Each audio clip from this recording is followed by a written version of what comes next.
The Exposition of Desolation of Zara, an original work by Cecilia Ballesteros.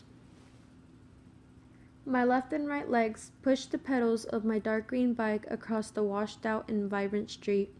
The breeze caused my ash brown hair to dance on the top of my head, and the typical humid weather of lovely Jacksonville, Florida, caused my hair to perk up in a flip hairstyle.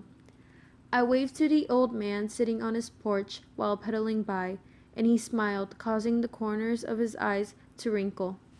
I was headed to the Meadows Hospital to complete my volunteer shift. Lately, a numerous amount of people have been considered to have what we call chronic desolation.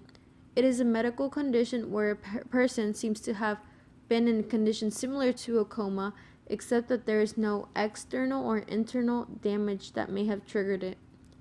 No one knows what to stay away from and how to prevent it, according to Dr. Wiley, the supervisor of all volunteers. So as of now, hospitals in Jacksonville were busier than ever, hospitalizing about 3,000 people in a matter of a month from which the first case had occurred.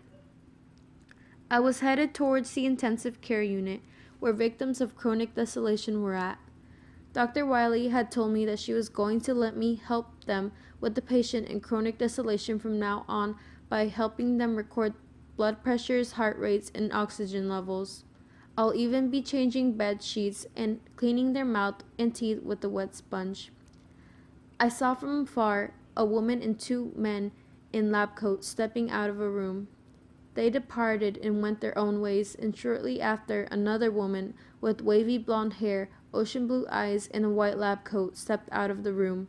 It was Dr. Wiley. "Nathaniel, I need you to do the things I asked you to do yesterday.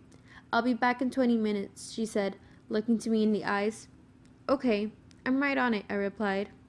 After hearing my response, she thanked me and walked away into another room. I stepped inside the room, closing the door. The steady rhythm of the heart monitor was the only sound to be heard.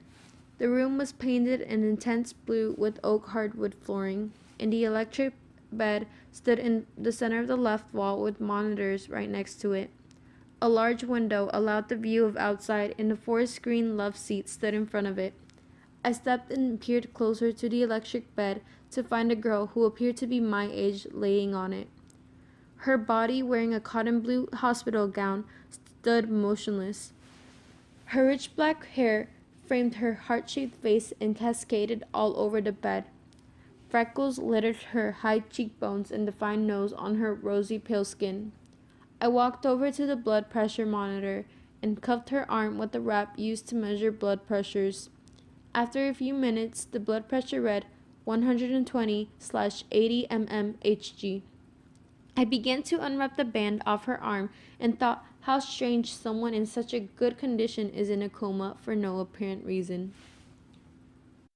End of exposition.